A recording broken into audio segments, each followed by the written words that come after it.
Welcome into the best in paranormal podcasting. This is Darkness Radio for Thursday. I'm Tim Dennis.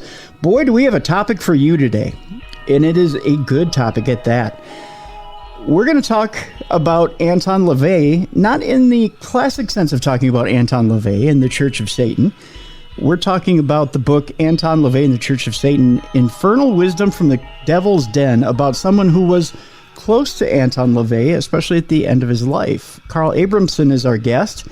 And that's the name of his new book, by the way, which is out right now on Inner Traditions imprint. And we will talk a little bit more about exactly how he knew Anton LaVey and talk a little bit about how he got in with Anton LaVey, what he learned from Anton LaVey, and more importantly, the people around Anton LaVey that he got to know and what he pulled from Anton LaVey and just what it was about him that was so mystifying, and what it was that Anton LaVey lended to the landscape of not only just of the occult, which I struggled to use that word, and I'll tell you why in a second, but to the American landscape and to the Western landscape in that. Let's bring in now to Darkness Radio, Carl Abrahamsson. Carl, thank you very much for joining us today on Darkness Radio. Thank you, Tim. It's good to be here, and I'm always very happy to talk about this book and these memories, etc.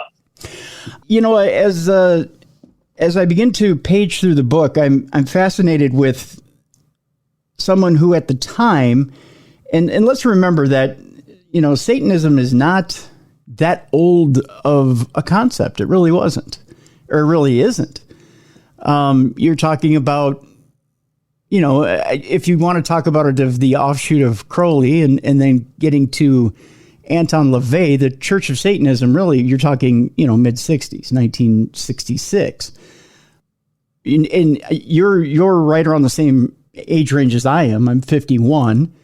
So when we look at ourselves, we don't consider ourselves old.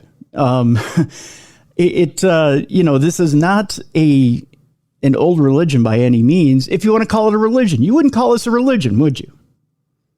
Well, I don't know. Some people did. LaVey certainly felt that it had the potential of a religion and the potential of a structure that could, somehow paradoxically be a uniting environment for individualists. I mean, that's the key issue.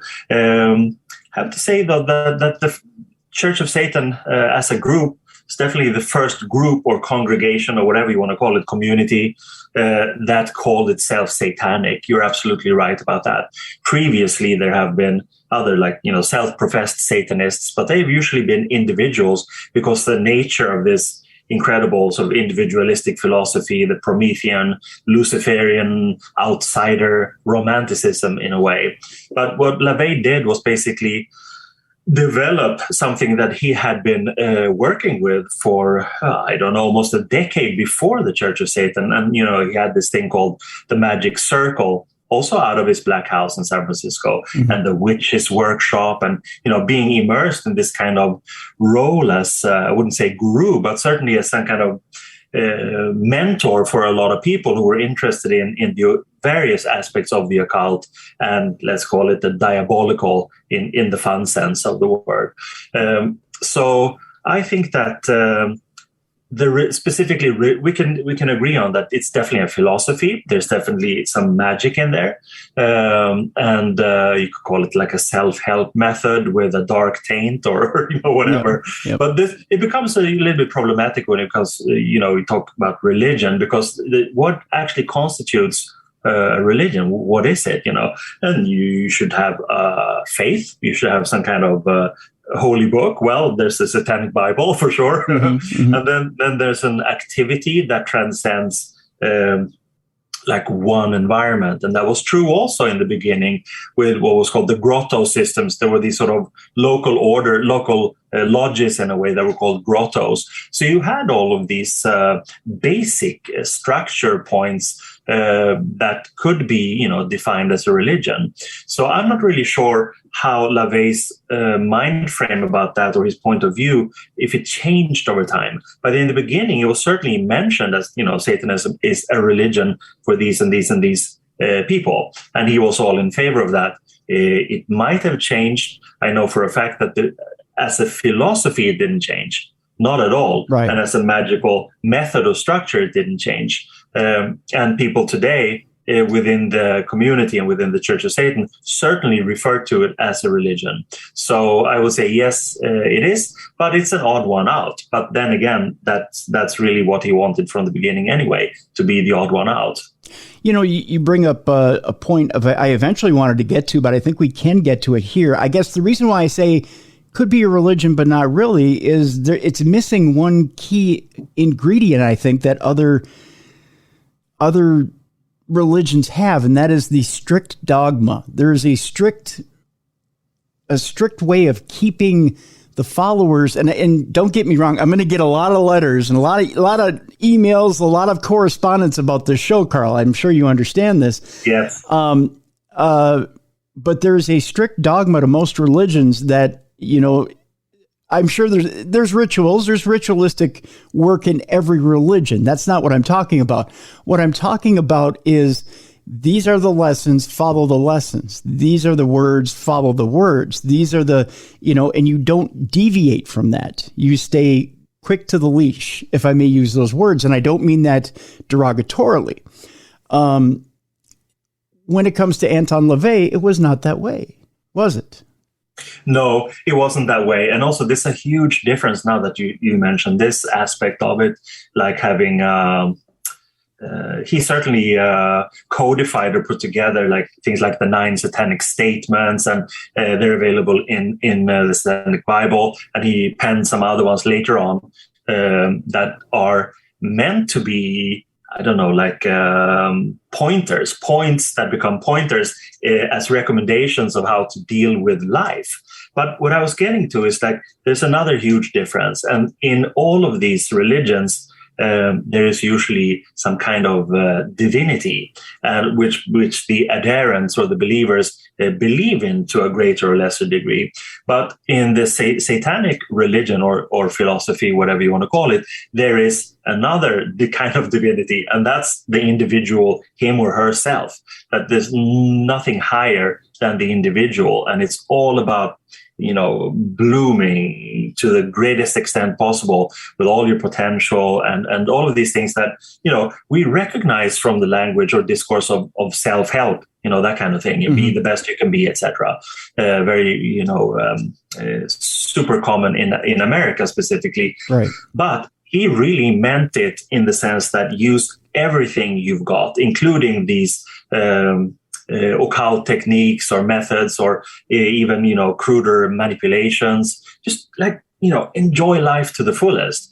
So that's a huge difference, saying that you could also argue that that's a legacy from Crowley in a way, because in his, you know, Thelemic notion, there is no God but man. It says in Crowley's Gnostic Mass and in other places too.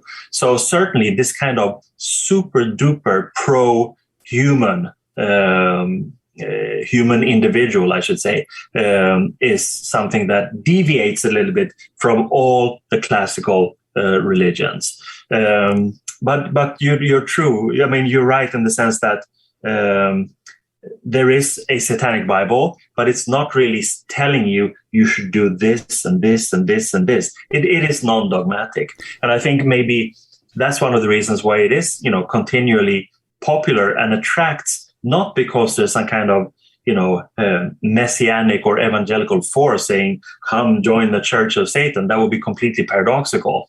But it's this power and romanticism and, pardon the, you know, expression, the magic of this, that there is an environment and a codex in a way. There are a couple of books that he wrote that could attract people of a certain bent, people who may feel a little bit on the outside, and they are looking for something that not necessarily compensates and makes them special automatically, but there's some kind of, you know, dark romantic attraction in there to the forbidden, to the occult, and I think that works best if people can come to the oasis and have little sips to drink in a way, rather than sort of whacking the heads of the confused youngsters and saying, come join this church, it will be good for you, and we have all the answers to all of your questions. That was never the case in the Church of Satan. You brought something interesting up there that I want to just have you expound on it for a second, and that is Anton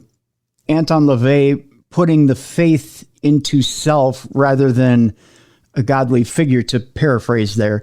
The power of self and the power of ego, something that religion, organized religion, would take out of the hands of people and say, no, you put your faith in your God. You put your faith in that deity. Is that a matter of LaVey seeing the faith in humans and the fact that I have faith in other humans and that we can do this ourselves?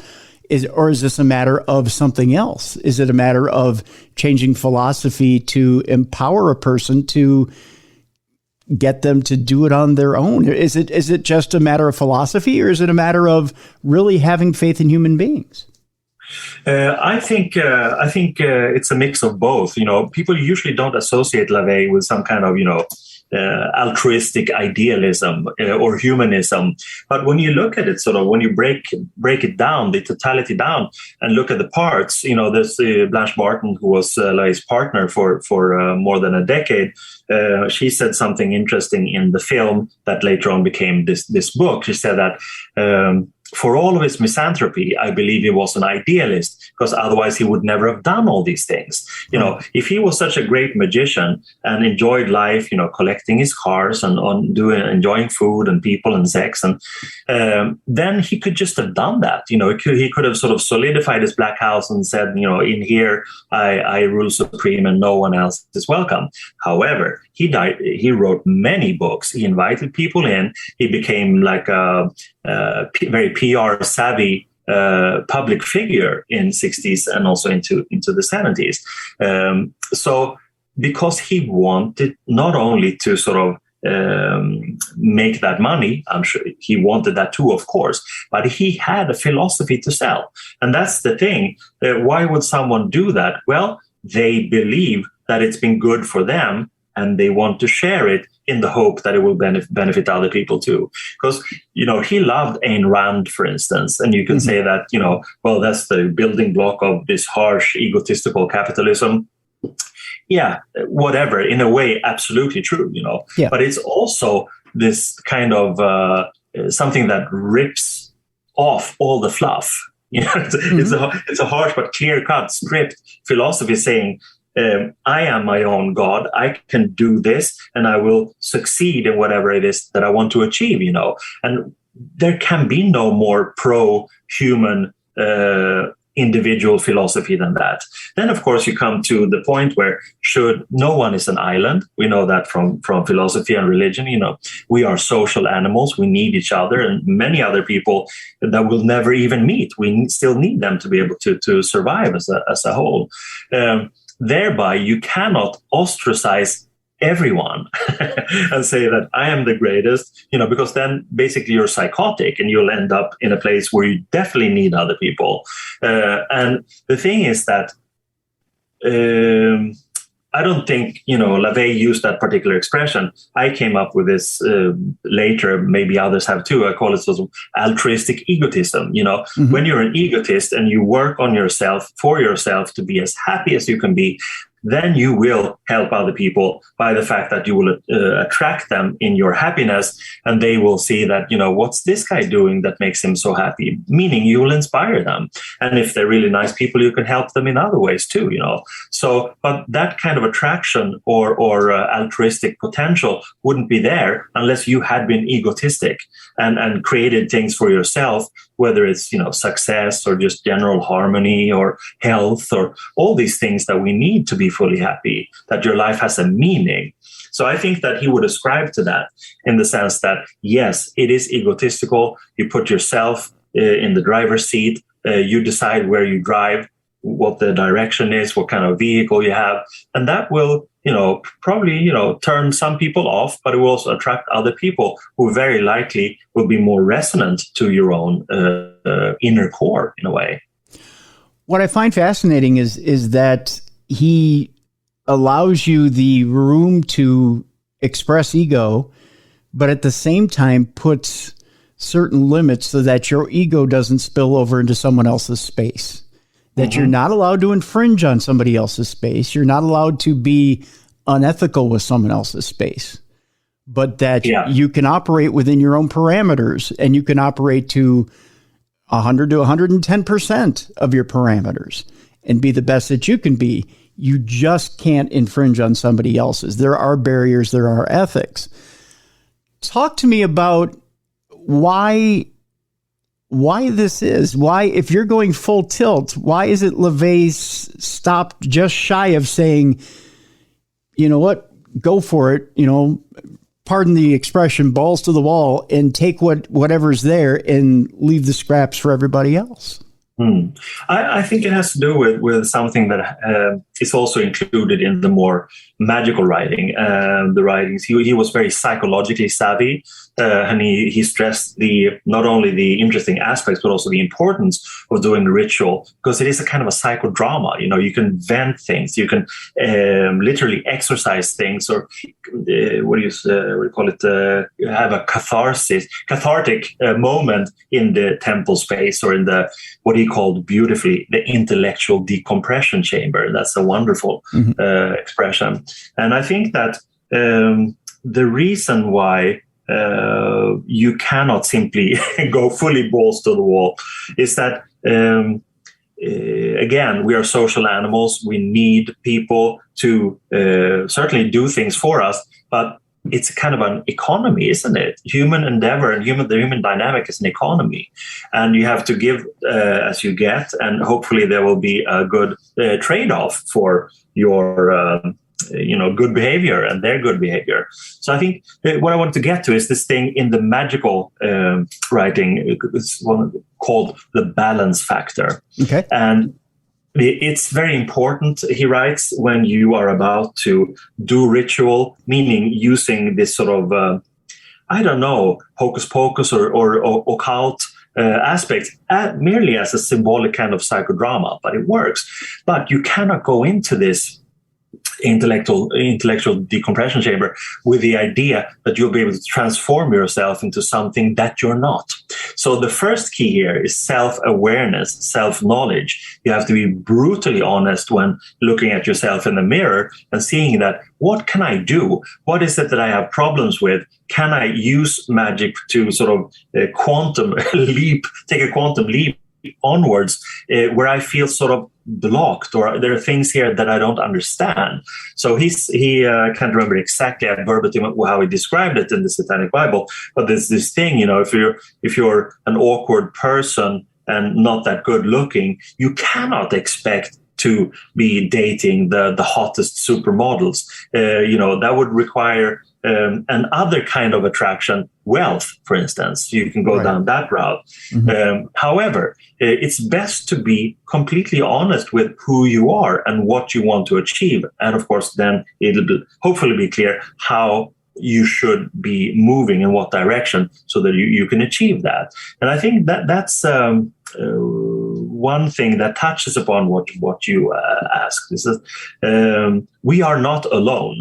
We cannot demand of the universe, that everything should be like a 3-year-old in a way, that everything should be exactly as we want it to be. And if it doesn't happen, we just sit on our ass and scream till mommy comes. It doesn't work like that in the adult world. So I think that's the reason why. I mean, there are other philosophical inspirations for him. Ragnar Redbeard's Might is Right, for instance, like Ayn Rand. It's very harsh, it's very brutal. It's a kind of a stripped version of the harshest Nietzsche. And of course, LaVey loved Nietzsche. And of course, he's a philosopher that's been very misunderstood. But basically, it's about will, right? From Schopenhauer over Nietzsche, over Crowley in a way, and certainly into LaVey and onwards, where it's only about will. And you could argue, well, there are other aspects too, certainly. But if you want to feel this kind of ultra sincere meaning in life that really fulfills you, we can all agree on that. There are certain measures, there are certain routes that we have to go, there are certain improvements that we have to make in order to become these vehicles in a way that will lead us to this point where we believe we find the utmost meaning. And in most cases, that's true. And if there is negative residue along the way, for sure, you could ascribe to what's it called? The Eastern thing with karma and stuff like that. Some things might come back and bite you in the butt if you've behaved badly. But I mean, that's just equally justified and just as if you've been accusing someone else of doing something bad towards you. That's what I mean. It's an economy. And I don't mean to become too moralistic, but It's just common sense, isn't it? Mm-hmm. That, you behave well, but you're sober and clean in your assessment of not only what's there, but also where you want to go. Is there a way to go there? Do I need to manipulate? Do I need to do some hocus pocus, etc.? It's an adventure. It's a very experimental and creative way of looking at life and your own life specifically. You bring up two interesting points that I need to ask questions about because It's just the way my brain works here, Carl. One, you're talking about. First of all, this is going to seem like an absolutely weird question, but what would LaVey? You're talking about will and we can't sit here like 3-year-olds wishing to get everything we want in life. There's a whole industry built on that, Carl, and that's built around the power of intention. And I mean, we get things in our emails saying, if you just sit and wish, it'll come to us. What would Anton LaVey think about this industry now that's based on the power of intention? What do you think he would say about it? Well, from a cynical point of view, I think he'd find it amusing in the sense that people can be so gullible in a way. Mm-hmm. But on a more serious note, in that sort of touches upon the occult in a way, I think he would certainly ascribe certain magical qualities to what's called new thought. That's the basis of all these things that you describe, is that thoughts can have a causative effect. I believe it, and I think that LaVey was certainly aware of that too, if nothing else, on the level of definition. Definition is very important. You can't express something magically or to other people and expect them to react or to get something back unless it's crystal clear. It's like when you go to another country, you cannot demand that people there should understand you when you keep talking in your own language. And if there's no real verbal communication, then you have to do it in sign language. There needs to be a communication in order to get things to happen. So, and where all of that begins in a clearly defined concept, a thought from our own mind that, hopefully is connected to deeper levels and our emotions and our, perhaps philosophical goals, what we want to achieve in life, basically. So I can only speculate about what he would have thought about this or that. I think that he would have found many things today wonderfully absurd and humorous, but in a slightly dark way, bordering on cynical perhaps. And I think that, again, it's a Nietzschean worldview where some people see things clearly and most people don't. You could argue that from another person's perspective, maybe they feel the same thing, so it's kind of a fait accompli. The two sides will never really fully understand each other. But as for the potential of causative thinking, I think he would have accepted that. Maybe he did accept it. I think that he could have accepted it as something very important, because before you walk on the path that you want to walk on, you need to know what kind of goal you're after. Otherwise, you could walk on a completely different path. Understandable. Second thing you bring up is reincarnation. Was there any room in his thinking for thinking that there was a potential for reincarnation within the Satanist Bible or in Satanist thinking? Is there any room in there for that? Yeah, there I would say no. There's reference being made in the Satanic Bible that, when people are gone, they will be remembered in the minds and sinews of the people who live and will remember them. And that's a kind of a classic attitude in people who don't share this philosophy that there is like a soul that moves on. He was definitely not 100% materialist. Certainly not when I met him and with sort of conversations about things, meaning he acknowledged the power of magic and there's some kind of like dark force in nature, etc., etc. But there was nothing of that. When you die, that's it. And that was one of the great, or is one of the great incentives to live life to the fullest, mm-hmm. which is like a key parameter to the satanic lifestyle in a way. And philosophy is that we know that we have a limited amount of time, and thereby we cannot sit and hope for something to become better, or our illnesses to go away, or money to just like trickle down from the sky, whatever. We're responsible for our own lives, and since it is limited in time, waste none of it. Just get out there and have as much fun as you can, and pleasure. It's a very Epicurean philosophy about enjoying the senses. It's an essential thing. So that's what I would say. He would say no to some kind of soul moving on. I don't know if he even acknowledged it other than like in a poetic sense, but he certainly wrote that the best way to become, if not immortal, but temporarily immortal, in the sense that you live on in the minds and memories and sinews of those who will live on after you're gone. And you make reference to that in the book a little bit, in that you notice that he takes extra time with people and he makes an impression on people, and make sure that he's remembered. But it's almost like you hint that there's a little bit more, or a little bit something extra to that, or maybe I picked that up wrong. I almost picked that up as something else, like maybe he was, for lack of a better term, almost either planting a seed, or he was I don't know, doing something with energy, and expecting there to be something else at the end. But maybe I'm reading into it. Yeah, maybe. I think you're right in the sense that, and that's the entire premise of my project. That was first the documentary film called Into the Devil's Den, and then it sort of, I wasn't ready with it. I wasn't finished with the project, so that's why I made the book, which allowed for more interview material, for instance, to fit in. And the first premise was that over the decades, he died in '97, and I cherished and I still cherish our friendship enormously. Mm-hmm. And for me, it was always this thing that, wow, it was so cool to be there. And he did show me things. And I had this impression that, why is he showing me this thing? It's so fascinating. And there was never something that was,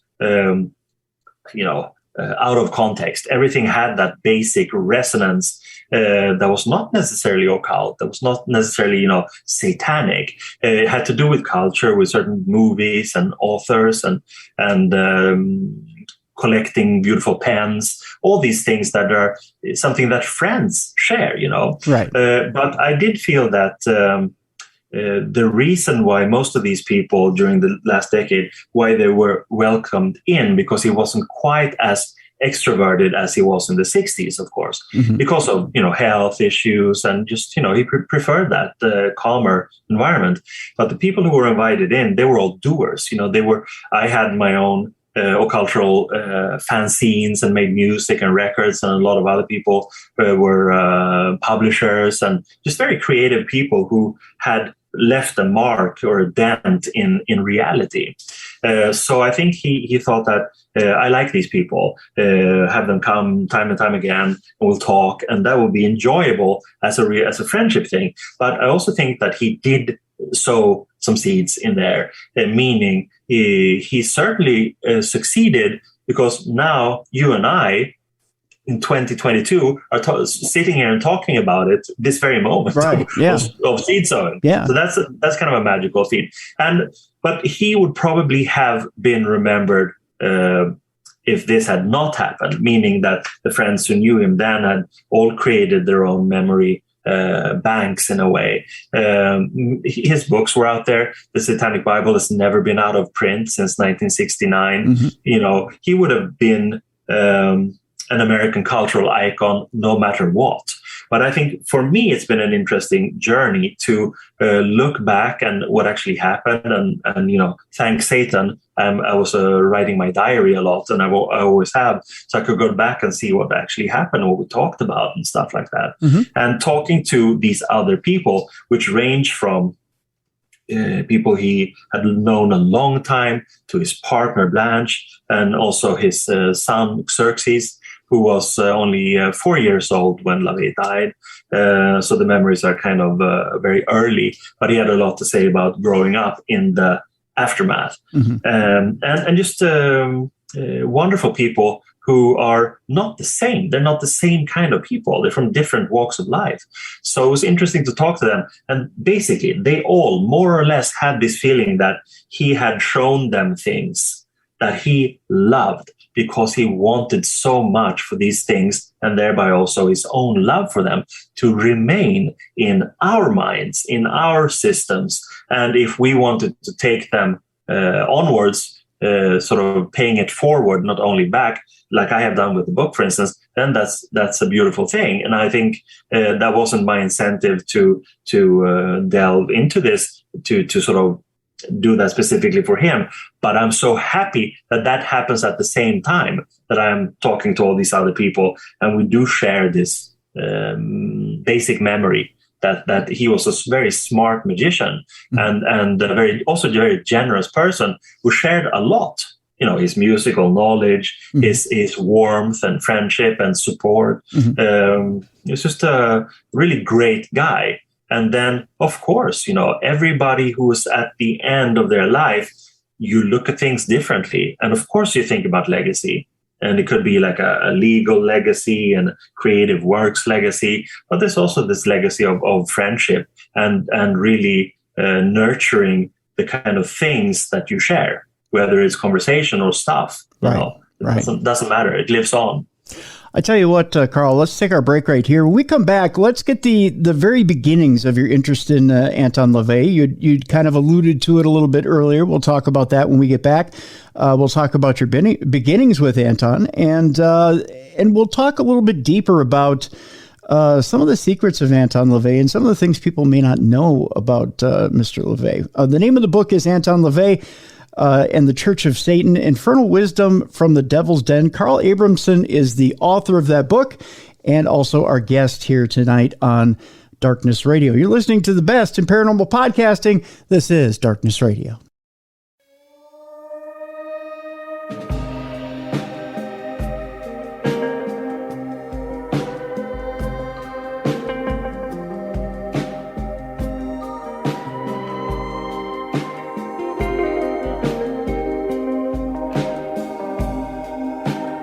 Welcome back to the best in paranormal podcasting. This is Darkness Radio. I'm Tim Dennis. Our guest is Carl Abrahamsson. The book is Anton LaVey and the Church of Satan, Infernal Wisdom from the Devil's Den. Carl, you were influenced by Anton LaVey at an early age, but tell us how you first ran across Anton LaVey. Yeah, well, he was always hard to miss, right? You know, because he was so famous or infamous in many different worlds. And I grew up in Sweden, but, you know, at that time there were still occult bookstores, and you know, that paperback was like screaming at me from the shelf. I think many people have had the same experience. And this was in my general exploration of occult or controversial literature. I loved it from the very first reading because it was so different. Even from Crowley, you know, Crowley was so much more, you know, he was from the Victorian era, you know, flamboyant poet, and he was very technical in his writings about magic specifically. Yeah. And that's beautiful. It's just a different thing. Whereas LaVey had this amazing life story, working in the sideshow and circus and being a musician and really a carny, and also working with the wild animals at the circuses, tigers and lions, and it's just, you know, larger than life, basically. Yes. And I got that book and I loved it and sort of did my research as much as you could without the internet. And at the same time, I also loved American B movies and trash culture in general. I was like obsessed with it. And one of my favorite actresses was Jane Mansfield, for reasons obvious when you consider that I was a teenage boy.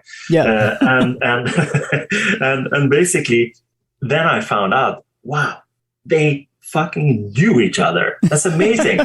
Jane Mansfield knew Anton LaVey. She was a card-carrying member of the Church of Satan, and that created a kind of a meltdown in my mind. Yeah. And also, at this time, there were still, men's magazines around, and they always had articles about, weird occultists like Austin Osman Spare and Crowley and LaVey, of course. And I saw all these pictures from the Black House, usually from the last years of the 60s, where it was like heyday in terms of PR and the naked ladies on the altar. And it was so cool. And basically, at that time also, I was interested in music. I started my own band called White Stains, and we made, wrote songs and made records. And the first record was a song called Sweet Jane. It was a tribute to Jane Mansfield, but also to her relationship with Anton LaVey and the Church of Satan. Okay. And at this time also, I was friends with Genesis Peorage, who was in Psychic TV and the Temple of Psychic Youth, and I was working with them. And Jen suggested that you should send this record to LaVey. I'm sure he would find it amusing. And I thought, whoa, that's a cool idea. I had no expectations coming from that, but Jen had the address, so I sent that first record with that very, very trashy rock and roll song with out of tune guitars. It's horrible, but good. And anyway, a couple of months later, I got a letter from LaVey acknowledging the initiative, being very happy about it, making me a member of the Church of Satan, because that was his shtick in a way, handing over the membership card saying, you're now a citizen of the Infernal Empire, as it was called. Wow. And as you can expect or imagine, I was absolutely mind blown. But that was also the beginning of the friendship. And a year later, I had saved up money enough to go to the US for the first time. And I met LaVey and Blanche and also Kenneth Anger and many other very magical people. And then I went back basically every year up until 1993. And then he died in 97. And we hung out at the Black House and talked a lot. And he read to me from books from his collection. And we listened to him playing in music. Incredible experience. I watched a lot of movies, went out to restaurants. It's just like, friendship stuff. Very, very nice. But he was also, and this is also very important, he was very supportive. And that's important for like a very young man, seeking either a father figure or a grandfather figure even, that the creative stuff that I was doing in terms of music, but mainly in the writing and publishing, he acknowledged and was very supportive of. For instance, I had this little fanzine called The Fenris Wolf. Now it's like a book journal, but back then it started very humbly. But he allowed me to use his writing, for instance, like pieces of writing from their newsletter called The Cloven Hoof. And just very, very supportive, because he knew that it would carry weight if I had the LaVey stuff in the Fenris Wolf. So yeah, that's basically it was so smooth, so such a fast ride in a way from receiving that first letter, and then a year later I was sort of inside, and then of course after the first visit, then will I be welcomed back again? And yes, absolutely, that happened. I would say almost every year. I tried to go to the US as much as I could. So let me ask you real quick, Carl. When you start getting LaVey's writings for the Fenris Wolf, does that automatically start circulation getting stronger and stronger throughout the different issues that you put out? I don't remember even the circulation of those early things. It started out as a fanzine, then it became a book, and it became a better book and a better book. So in a way, yes. But I think it had to do the improvement and sort of greater circulation didn't specifically have to do with these specific writers. I think it was just like a better product in general. Okay. But of course, if I wrote something or Mr. Nobody wrote something about something interesting, it doesn't pack the same punch as if you have a piece by LaVey, So of course it helped. Absolutely. The same was true for the writings by Genesis Peorage, who was well known in underground and musical circles. So I was a networker early on. That had to do with the fact that I had musical fanzines earlier on, like in the mid 80s. So I knew that sort of behavior and that kind of communication, and it came in handy, I have to say. And then as I didn't lose interest in music or movies, I just became more and more interested in the occult, and specifically the occultural, where these things merge, how culture is affected by magical things. So he was a great help in that, and I am forever grateful still for that kind of youthful, the older infusion of inspiration into a youthful creative person. I've got to think, just networking wise, that's a huge boost. Oh, absolutely. And the thing is, there was so much in my mind, I call it magic. There was so much magic around, because at this specific time, before I went on the first trip, I was at the Stockholm University doing film studies, film theory, and writing my thesis about Aleister Crowley's influence in Kenneth Anger's films, and I was just wrapping that up. And I knew that I had I had written a letter to some address I had to Anger, but it was basically, he was in Hollywood, LaVey was, of course, in San Francisco. After that first evening in San Francisco with LaVey, we had talked about these things, of course. He told me as I was leaving that he had just been on the phone with Anger saying that we could meet in Hollywood as soon as I go there. So he was definitely a door opener on so many levels. And I'm still, I've lost touch with Anger now, but we have been in touch over the decades on a friendly. I even made a documentary about Anger too some years ago. Yep. So in that sense, these are all remnants from this very first super magical trip. There's another networking, I guess, kind of networking, but it's kind of unusual. A lot of people, some people don't know, some people do know that the song Hotel California was written about the Black House. Can you tell me a little bit of background about that? Well, I wish I could, in the sense, I wish I could as an objective journalist having all the facts, which I don't. But it's such an amazing story, And if you listen to it, it is a great song in itself. Yeah. No one can deny that. And when you listen to the lyrics, there's so many references, like, the captain. It was one of his nicknames was the captain. And this thing where you can check out anytime you want, but you can never leave. Sort of because the membership in the Church of Satan is for life. Things like that. And if nothing else, it's an amazing myth that because it's so close to a potential objective truth. I believe that in the late 60s and early 70s, it was an incredible extroversion. He was very out there, ready, willing, and able to do PR in all kinds of senses. And he hung out a lot, not only in his Black House, he was in LA a lot. In Hollywood a lot. He wanted to move in the direction of being more and more involved with movies. Okay. And so for him to not have met a lot of celebrities who, even if they're not seriously interested, everybody wants to shake hand with as it calls, the Black Pope. He was called the Black Pope. And he was a media figure, being on, Carson several times, and in all the international magazines, and in Life and Time, and I don't know. He was just already then an icon.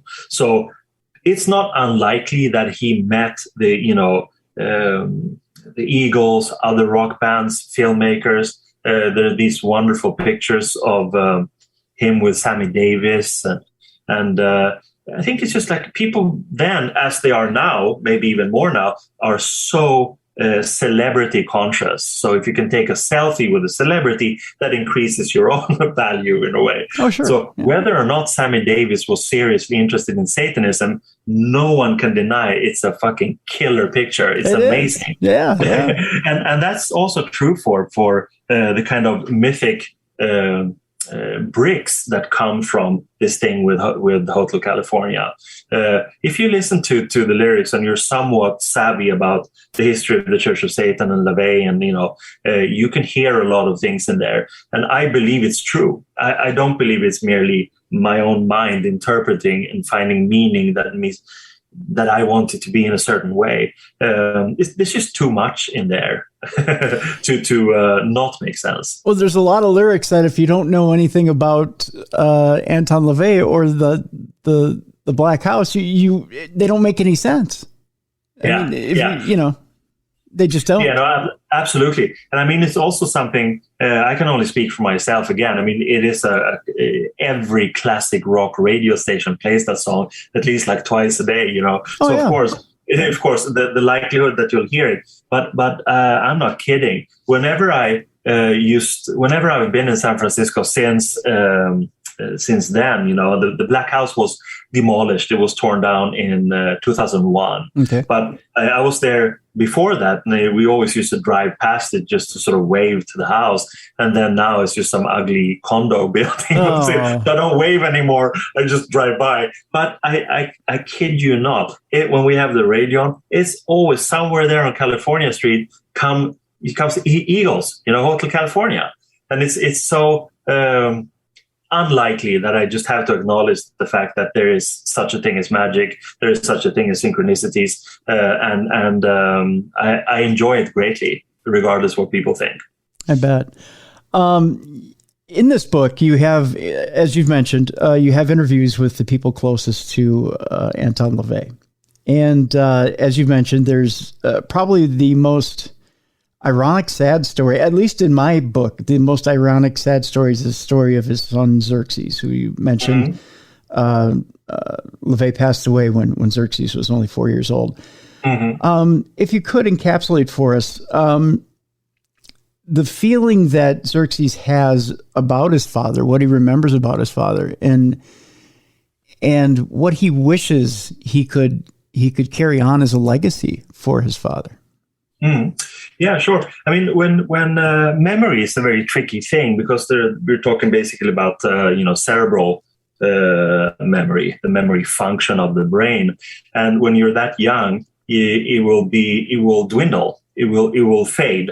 You can have memories, and even if they migrate into you're 6 years old or 7 years old, they morph into something else that could be called like an emotional cluster, for instance, of a good or a bad thing. So I think he told me that he has memories of the house, certain spaces in the house, and objects and things like that.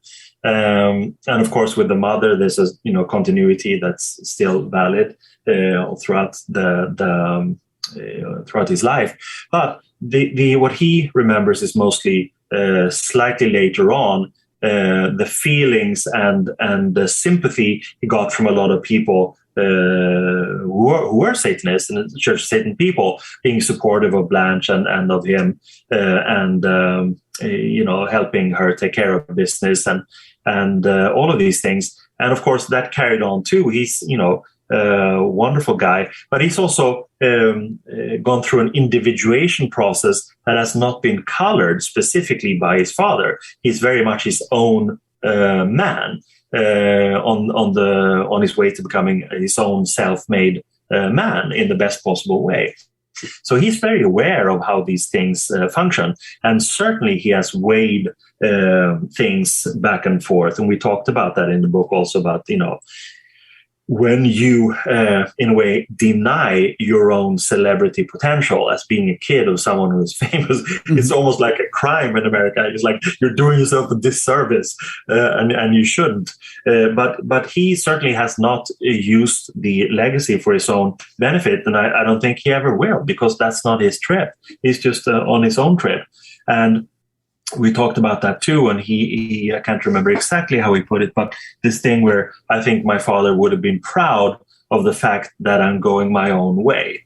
And I think that's absolutely true. He would have been proud of Xerxes and all the things he's achieved so far. But then again, you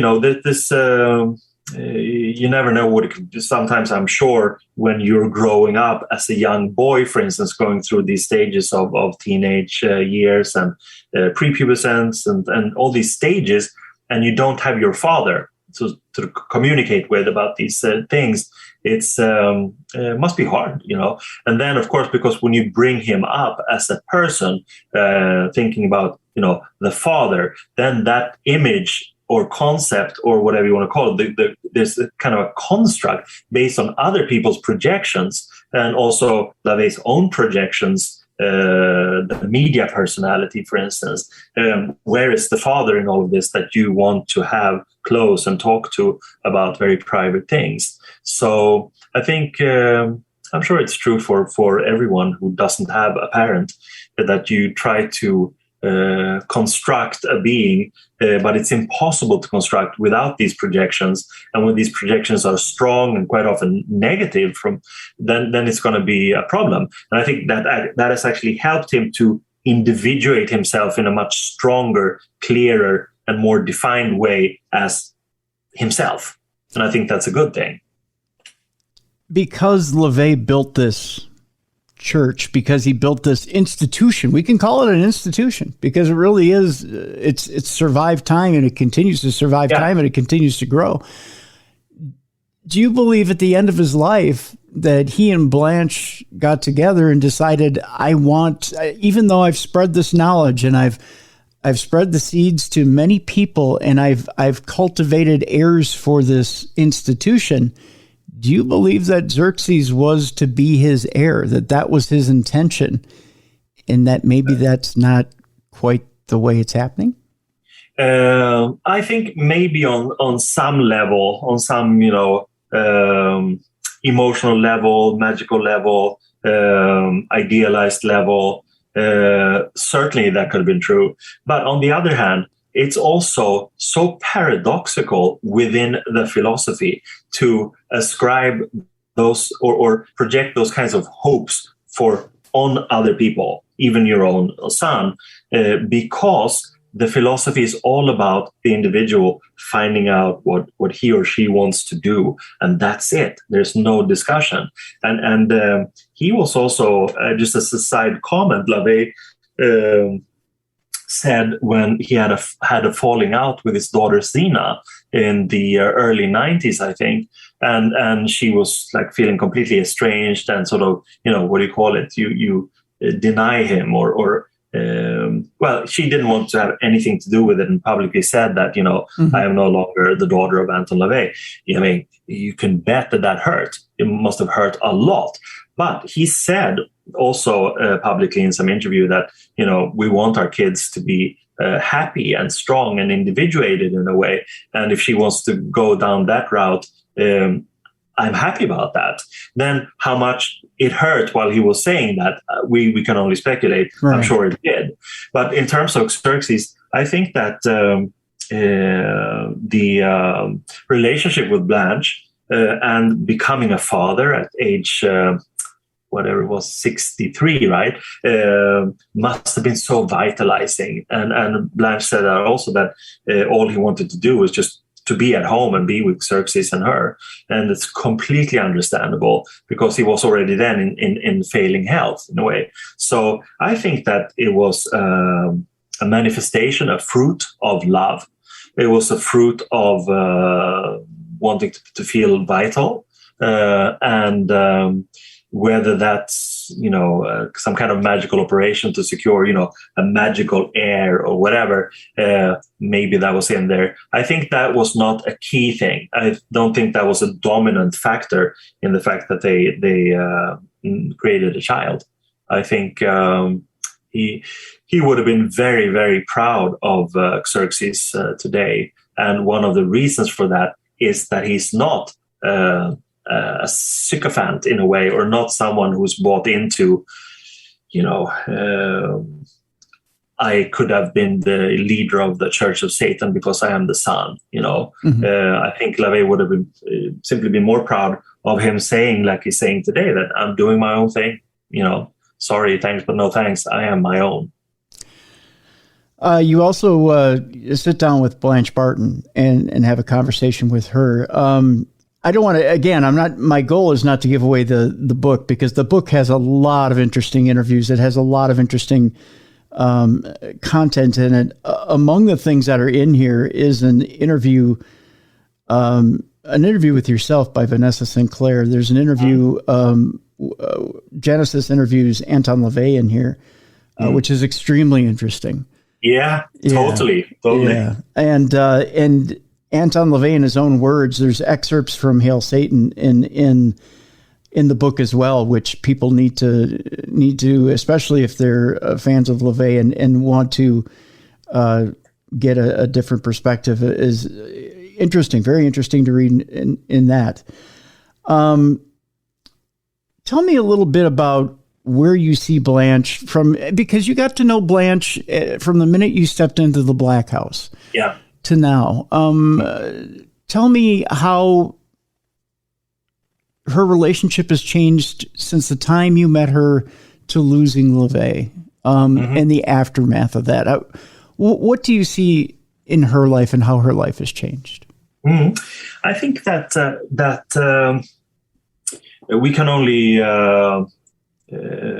speculate, the level of, I don't know, a chaos and emotional turmoil and all these things that happen when a loved one passes.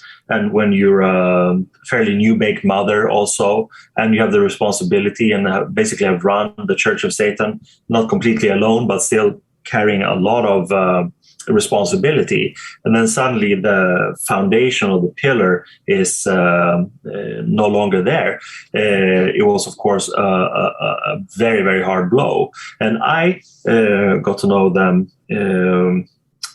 almost 10 years before that happened. So then it was more like a very loving relationship. They were having a good time, lots of interesting people coming by. Things were working on new book projects, and just very, very creative. It was like an idealized life in a way, and no major problems. Then, of course, there were incidents of failing health, and that I guess made you aware that this won't last forever. So I'm thinking that Blanche was preparing in her mind, at least, even though it was painful, to what's going to happen when the inevitable happens. And then when that did happen, I think she was strong strong enough to deal with it very well. And she did have a backup. She did have a support group or support individuals within her own family, but also within the Church of Satan. So it was kind of, I would say, of course, a painful transition, but it could have been much worse. And I think there were some other blows later on when the house was torn down, for instance. That must have been very hard. They tried to have someone, buy it or at least turn it into some kind of museum. It would have been a great museum for San Francisco. Yeah. But when that didn't happen, then she was literally on her own with Xerxes and taken care of by friends. So I think that necessitated in her, really evoking her strength, which she has.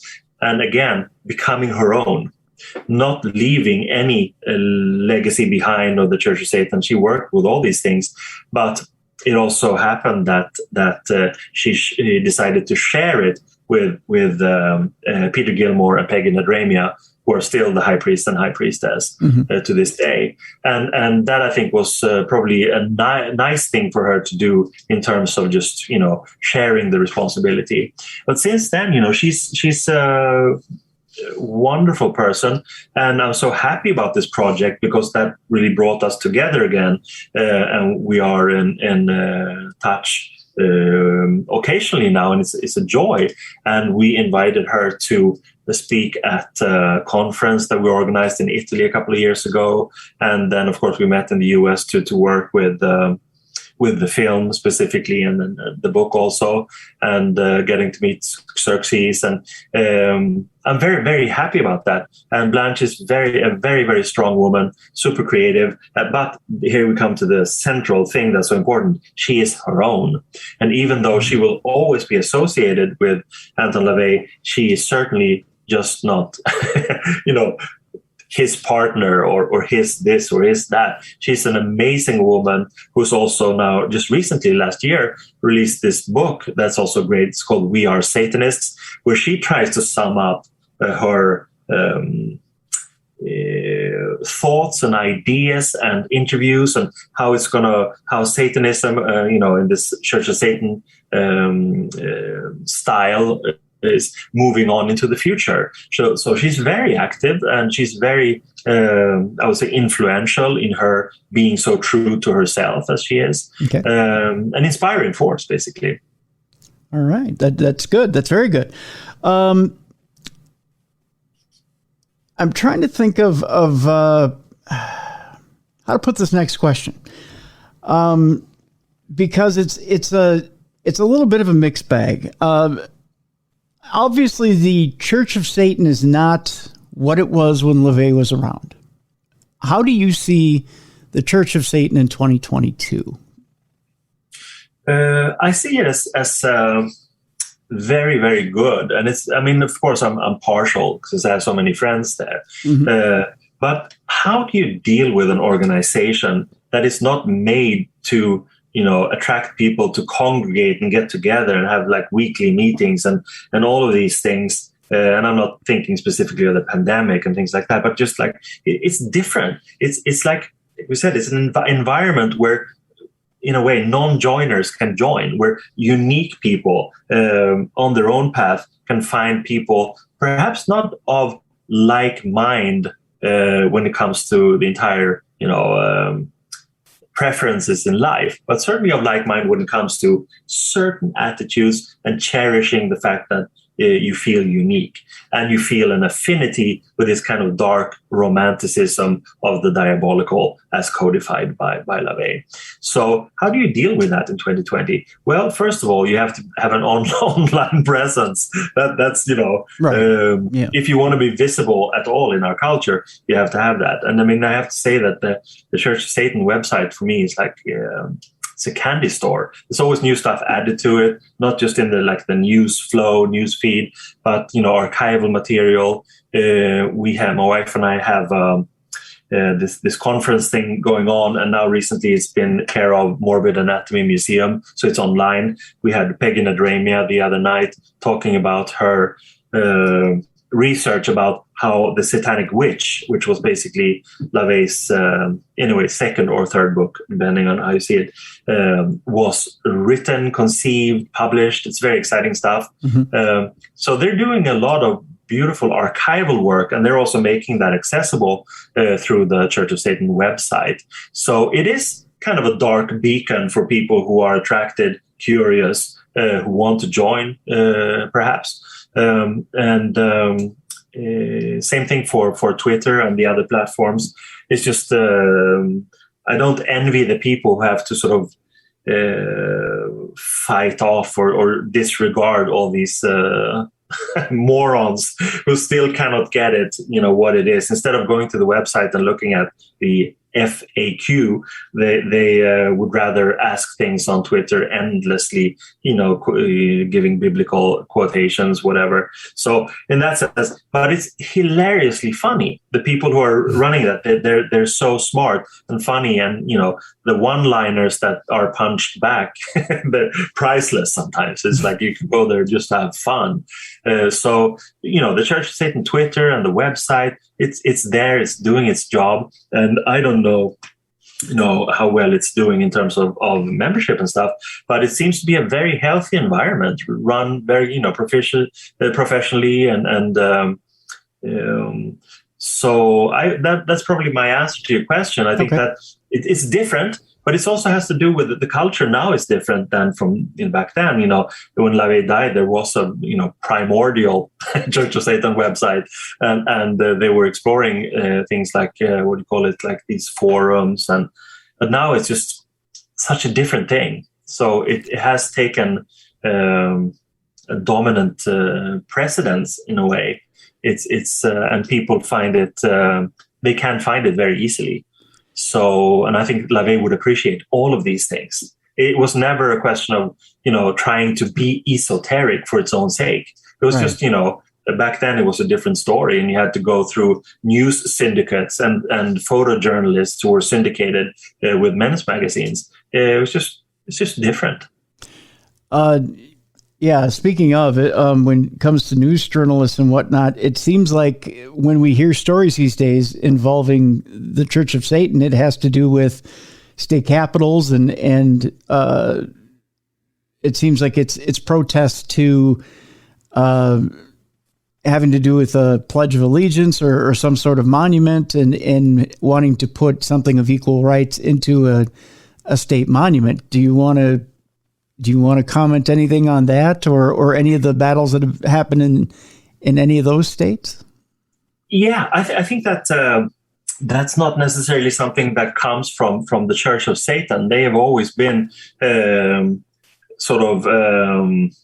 one environment that is very clearly defined. And even though there can be official points of view, like, for instance, the Church of Satan, of course, support LGBTQ things, and there's even a Baphomet flag with the rainbow colors, and they supported the Black Lives Matter thing.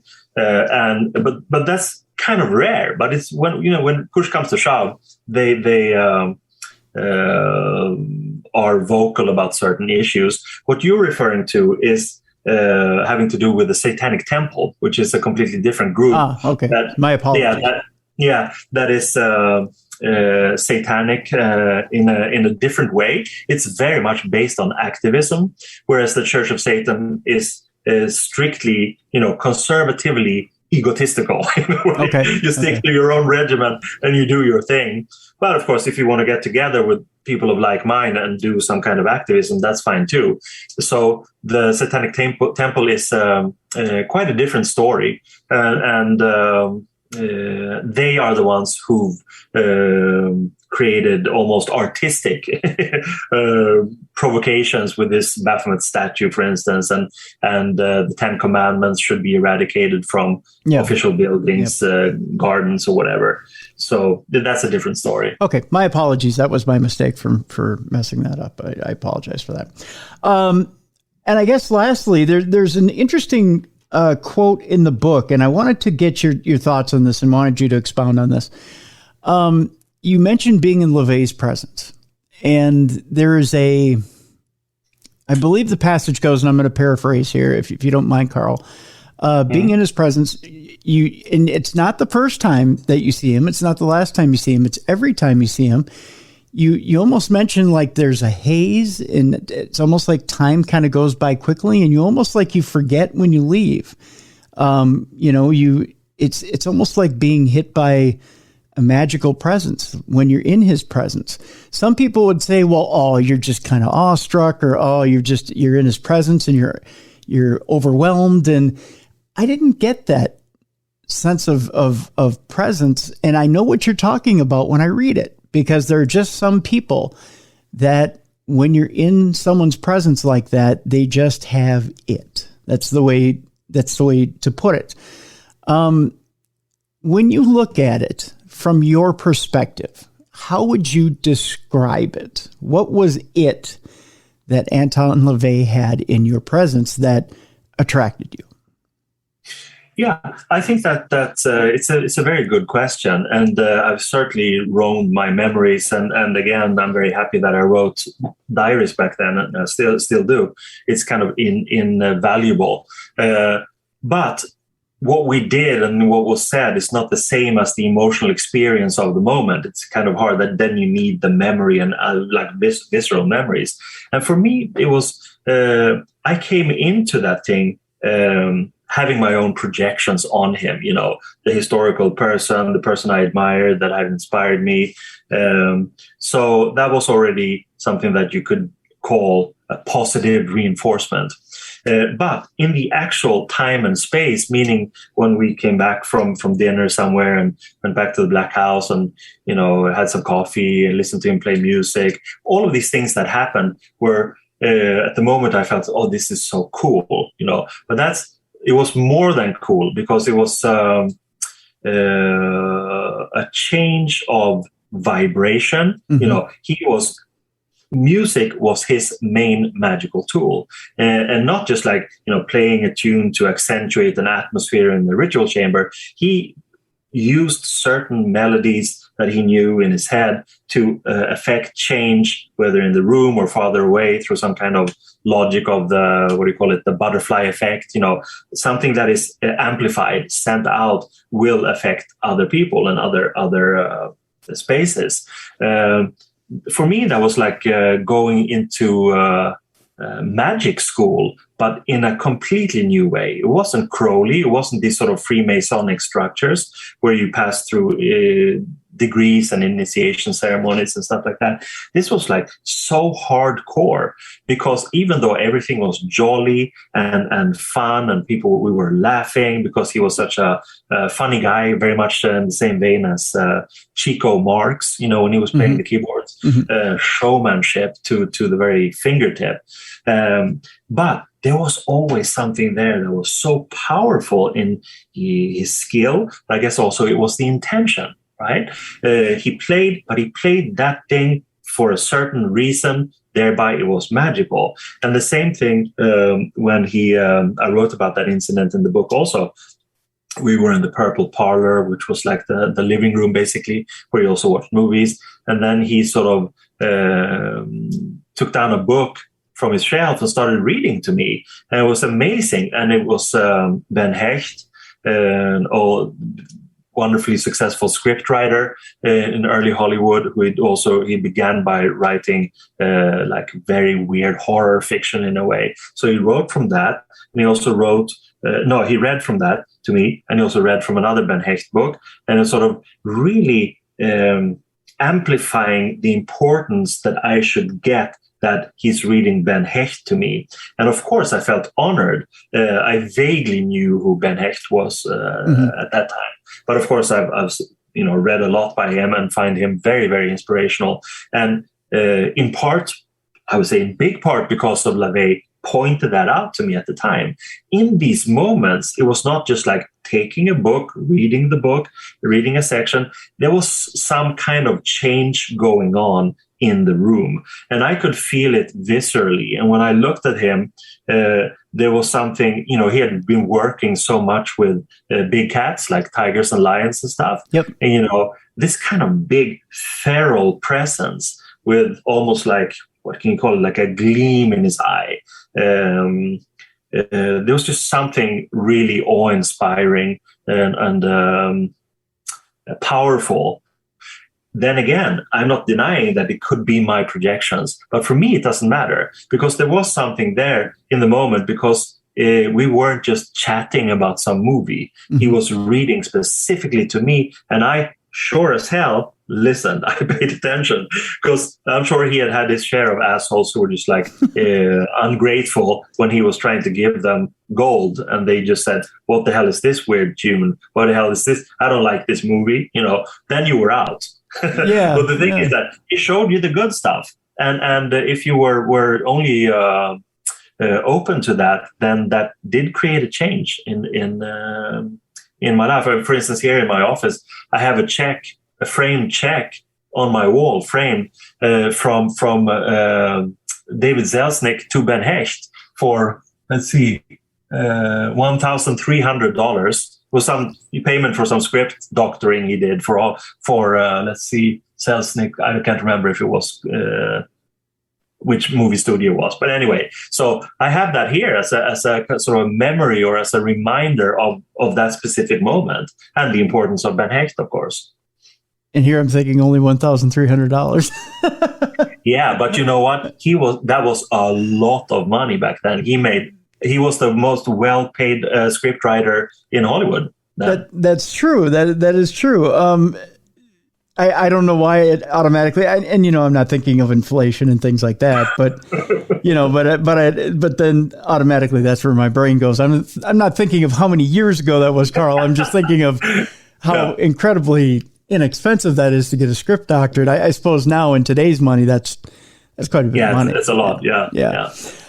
When I think of, and you think of magician through and through, and when you think of Anton LaVey, and you're talking about sound waves as a spell. And nowadays, when we think of sound waves, we can use sound waves to manipulate so many things in hypnotherapy. And you almost wonder at that point if LaVey's ahead of the curve when it comes to, hypnosis and using certain keys in sound waves. And if he was acutely aware or occultly aware, see what I did there? Yeah. And using things to, kind of get ahead of the curve. Yeah. There's many fascinating things in this book, and I want to encourage people to go out and get the book. Again, the book is incredibly fascinating. Carl Abrahamsson is our guest. The book is Anton LaVey and the Church of Satan: Infernal Wisdom from the Devil's Den. Carl Abrahamsson has been our guest, and we have a link to the website to get the book in the description of the show. So go ahead and click on that link and get the book right now. It is a fascinating book, folks. I've taken a spin through the book, and it is a quick read at that. Also, some fascinating pictures, Carl. I wanted to mention that as well. Pictures of you with Anton LaVey and with a lot of the different people that are in the book.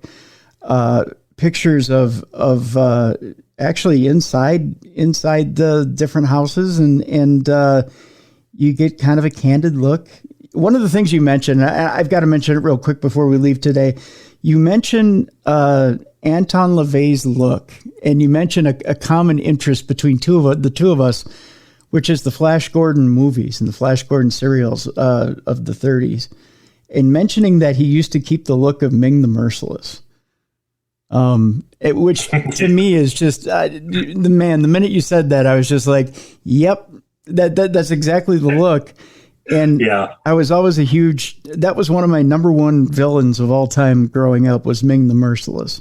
Absolutely. It's so fantastic. And also it sort of caters to his love for kind of a carny style. It's like this uber dramatic persona in a way that is elegant, flamboyant, and has piercing eyes, and is just larger than life. Of course, people will gravitate towards that person, and then they can do their magic. It's like signpost magic in a way. It is. Glamour. I think, in order to be, and you have to admit, no matter what your stance is on Anton LaVey, he was, and he even has thanked them in the past.